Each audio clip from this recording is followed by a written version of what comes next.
Allah lets you feel empty and dissatisfied with everything else so that you don't depend too much on those things. Sins are supposed to make you feel miserable, and pointless pursuits are meant to make you feel like something is missing. So your soul sends signals to you constantly saying, I'm incomplete without something greater. One of my favorite names of Allah, if not my favorite name, is As-Samad. And it's so deep because as you're reading through Surah Al-Ikhlas, every other ayah is so self-explanatory. But the name As-Samad is at the heart of it, and it's a complete mystery to most Muslims. As-Samad means the one who is whole, not hollow. He's completely self-sufficient, not dependent on anything, and he has no spaces or gaps. So the scholars mention that this means he has no organs inside, and he's not made of parts, so he can't disintegrate. Lam yalid wa lam yulad. He doesn't give birth, nor is he begotten, because he doesn't come out of anything else, and nothing else goes into him. And that means he's the perfect refuge for you and the only thing that can make you feel whole, because he's completely free of need himself. Think of angels not needing food or drink, but even they're still created beings that function within some sort of an ecosystem.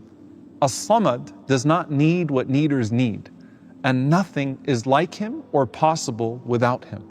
Even his names are so perfectly whole and connected to one another.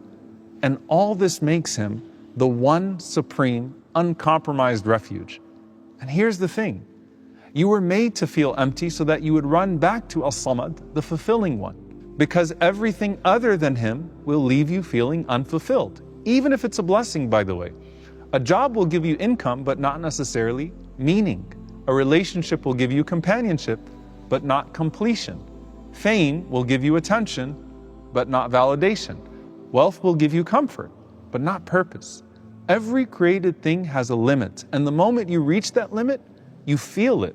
There's a void that returns. And then you're frustrated because you worked so hard for something thinking that it would fulfill you, but it didn't. I want you to think of this image that projects us in pieces onto Him, the whole. When you turn to Him who has no disintegration, you start feeling yourself fulfilled and coming together. Life starts making more sense and you start connecting dots. And the moment you turn away from Him, you start falling into pieces again and you have no inner peace inside. You're not feeling fulfilled and you can't connect the dots. Which brings me to the next name. Allah is Al-Haq, the one who speaks the truth, the one who promises the truth, but the one who is also truth Himself. Everything connected to Him is truth, and everything disconnected from Him is batil, in that it's meaningless. أَلَا كُلُّ شَيْءٍ مَا خَلَى اللَّهَ بَاطِلٌ. Verily everything pursued other than Allah is vain. It's like a poetic paraphrase of the ayah in the Quran, كُلُّ شَيْءٍ هَالِكٌ إِلَّا وَجْهَهُ. Everything will perish except for Him. And the scholars mention that includes what was done for His sake. So everything detached from Allah, every false god, false pursuit, or fleeting joy is batil in that it's hollow and temporary. Only things connected to Him have true value. And you want to know that what you're doing has meaning, that your sacrifices aren't for nothing, that everything you're going through is leading you to somewhere. But the dunya deceives by nature. It's a world of false promises. The degree doesn't guarantee purpose, the promotion doesn't guarantee peace, the marriage doesn't guarantee joy. Everything in this dunya tells you initially, I'm enough, and then you realize it really isn't. So Allah promises you no more emptiness, no more meaningless pursuits. Just like Al-Hadi rewards guidance with more guidance, think of Al-Haq in a way that connects one truth to the next, so that you're only pursuing things that make sense and have promising results. Listen to the hadith of the Prophet ﷺ and think of this like the truth roadmap. Allahumma anta al-haq, wa wa'duka al-haq, wa qawluka al-haq, wa liqa'uka haq, wal jannatu haq, wal naru haq, wal nabiyyuna haq, wa Muhammadun sallallahu alayhi wa sallam haq. O Allah, you are the truth, and your promise is truth, and your word is truth, and your meeting is truth, and paradise is truth, and the hellfire is truth, and the prophets are truth, and Muhammad sallallahu alaihi wasallam is truth. Okay, follow along. Once you come to know that Allah is true, that He exists and that He's very real and not some abstract idea, but the Creator who brought you here with a purpose, then you trust that His promise is true. Because if He's real, then what He says will happen is also real. And then that means that His word is true. So that means every lesson or story in the Quran is not some myth or metaphor, but it's to point you to an ultimate reality. What's that ultimate reality? It's you being resurrected and standing in front of Al-Haqq, where He will ask you about everything you did. And one of the names of the Day of Judgment is Al-Haqq.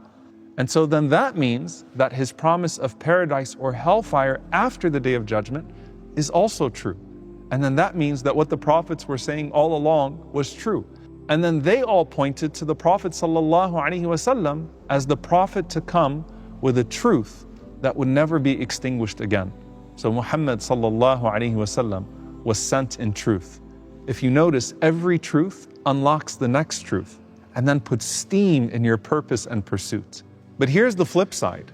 The opposite of this is sin. If the reward of a good deed is that Allah allows you to do another good deed and then start connecting dots, then the punishment of a sin is spiritual claustrophobia. You get stuck in sin. The path keeps getting narrow and you feel completely trapped. And even if it's not sin, but just empty worldly pursuit, it still feels like you're suffocating because you have no spiritual oxygen. If you're living in a mansion but don't know why you're here, no square footage is going to make you feel better. So when the Prophet ﷺ would say, وَوَسِّعْ لِي فِي دَارِي, grant me expanse in my home, he didn't mean widen my home. He meant widen my perspective with barakah and clarity. So remember Rabi' ibn Amir in front of the ruler of Persia? One of the things he said was, we're here to take you min dhiq ad-dunya ila sa'at ad-dunya wal-akhirah, from the constriction of this world to the expanse of this world and the next. So the truth is spiritual vastness, which brings us to the final name, Al-Wasi', the vast, the limitless. Allah is vast in every way. He has no scarcity. He doesn't run out. The word wus'a in the Arabic language refers to capacity, how much something can hold. And Allah's capacity is infinite. No matter how many people call on Him at once, He hears every single voice. No matter how many people ask Him at once, He doesn't run out of mercy to give us. He also doesn't run out of patience with us. Everything and everyone else runs out. You run out of energy. You run out of patience. You run out of ideas. You get bored with your blessings, and even if you don't, the blessings are limited in some way and eventually expire. But Allah never does. He is the divine expander. And science will even tell you that the universe somehow expands every day. That's Al-Wasi', as Al-Khallaq is still creating. And when you walk to His door, He expands for you. He expands your knowledge so you're connecting it all and seeing what others can't see. He expands your capacity so you can take on bigger tasks that not everyone else can. He expands your blessings in ways that you're always pleased with a little, but you see it as a lot. Life is never dull with Allah because there's always more to pursue of His vastness. And the opposite of someone stuck in the narrow path of sin is someone addicted to the vastness of good. You can't get enough of Him. And He always has more to give you. So a student is never satisfied, nor is a worshiper. But it's not that they're disappointed. It comes from the excitement of knowing that Allah's vast ocean never runs out of pearls for you to collect. And that's another vastness Allah speaks of. The vastness of His revelation. قُلْ لَوْ كَانَ الْبَحْرُ مِدَادًا لِكَلِمَاتِ رَبِّي لَنَفِدَ الْبَحْرُ قَبْلَ أَن تَنْفَذَ كَلِمَاتُ رَبِّي وَلَوْ جِئْنَا بِمِثْلِهِ مَدَدًا. Say if the ocean were ink for writing the words of my Lord, the sea would be exhausted before the words of my Lord would be exhausted, even if we brought the like of it as a supplement. Remember the story of Musa and Al-Khadr?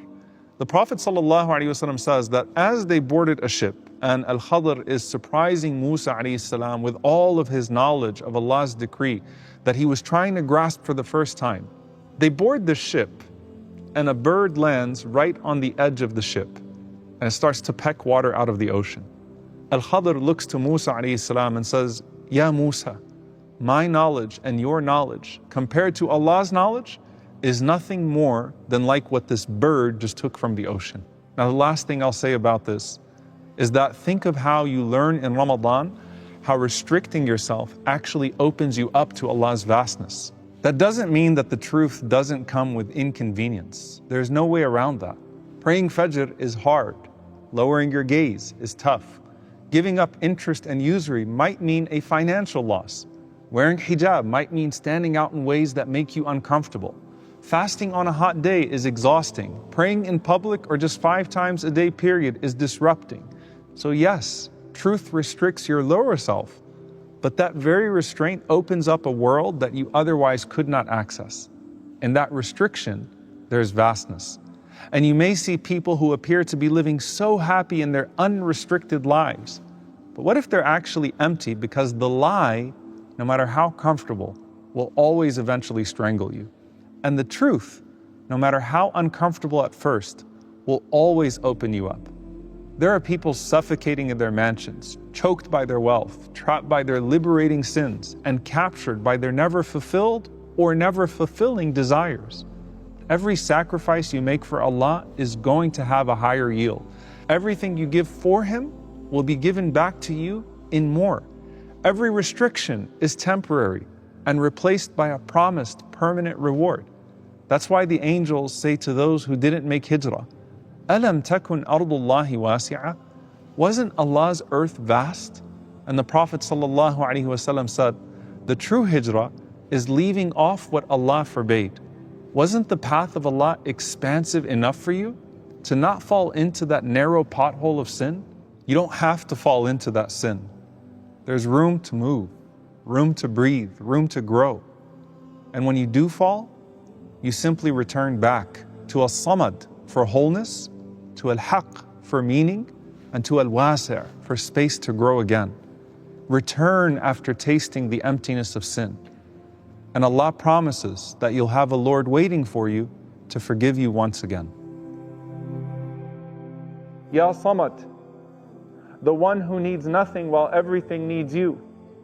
Make me whole by depending only on you. Fill the hollowness inside of me until no desire within me competes with your glory. Ya Haqq, make your truth the anchor of my heart and my guiding path to your light. Let every lie I chase collapse before your reality, and every truth I seek lead me to your next promise.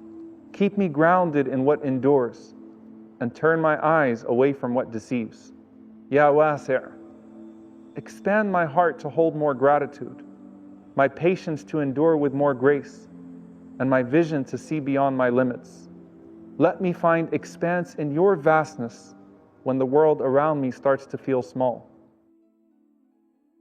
وَلِلَّهِ الْأَسْمَاءُ الْحُسْنَى فَادْعُوهُ بِهَا